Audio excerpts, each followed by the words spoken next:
అదే RTV app వార్తల్ని క్షణాల్లో చదివే అవకాశం ఉంటుంది. ఒక న్యూస్ పేపర్, ఒక టెలివిజన్ ఛానల్ మీ చేతుల్లో ఎప్పుడు ఉంటాయి. గవర్నమెంట్ మద్యం షాపులు పెంచినా కూడా దానివల్ల వాళ్ళకు ఏం ఉపయోగం ఉందో మాకైతే అర్థం కాదు. కానీ జనాలకు ప్రజలకు మాత్రం చాలా నష్టం జరుగుతుంది. 4000 పింఛన్ పెంచినారు, సంతోషమే. కానీ ఒక పూట తాగే వాళ్ళు 2 పూటలు తాగాల్సి వస్తుంది 4000 పింఛన్ తీసుకుని. చిన్నపిల్లలు తాగాల, పెద్దవాళ్ళు తాగుతున్నారు.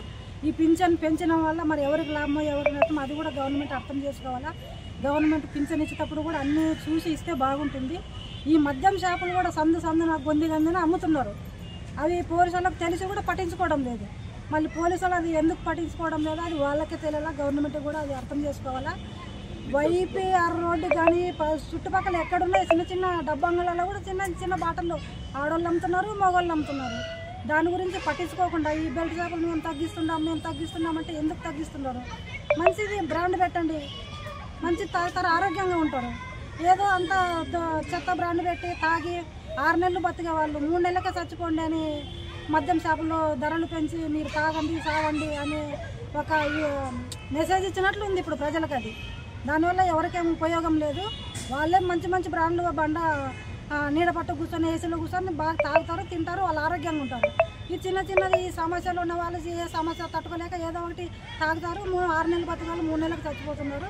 కానీ దీనివల్ల ఏమీ ఉపయోగం లేదు. ఏదైనా చేసే ప్రజలకు మేలు జరిగేటట్లు చేయాలి గవర్నమెంట్.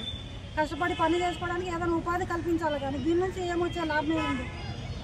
ఆడవాళ్ళు ఉప్పు ఇప్పుడు 5 రూపాయల ప్యాకెట్ ఉన్నది, ఇప్పుడు 15 రూపాయల ప్యాకెట్ అవుతుంది. ఏం తగ్గించినట్లు వాళ్ళు ఏం ఎక్కించినట్లు మాకు ఏం లాభం ఉంది? ఆడవాళ్ళకి మేలు చేసేది చూడాలి. కానీ మా మగవాళ్ళకి మేము తగ్గిస్తున్నామంటే వాళ్ళ నుంచి మాకు ఏం ఉపయోగం ఉంది? ఒక బాటిల్ తాగే వాళ్ళు 2 బాటిల్ తాగొస్తారు, ఇంట్లో వచ్చి కొట్లాడతారు. అవి గుంజుకునేది ఇవి గుంజుకునేది, ఈ సమస్యలు ఇంకా ఎక్కువైపోతున్నాయి. అందుకనే గవర్నమెంట్ ఆలోచించి దీని మీద ఏదైనా కానీ మంచి చర్య తీసుకుంటే బాగుంటుంది. మేము కూడా ఇది ఇట్లే కొనసాగిస్తామంటే మేము మరీ నీరసం తెలియజేస్తాము, ధర్నాలు చేస్తాము. మేము దేనికైనా సిద్ధమవుతాము. మేము వీళ్ళకి భయపడే ప్రసక్తే లేదు. ఈ మద్యం దుకాణాలు ఎక్కడంటే అక్కడ ఫస్ట్ బెల్ట్ షాపులు బంద్ చేయాలి. మేము అది బంద్ చేపిస్తాము, ఇది బంద్ చేపిస్తాము, మేము తగ్గిస్తాము, తాగి సావండి అంటే ఎట్లా? ఇది మేము అర్థం చేసుకోవాలి. చిన్నపిల్లలు 10-15 సంవత్సరాల పిల్లలు కూడా తాగుతున్నారు ఇప్పుడు.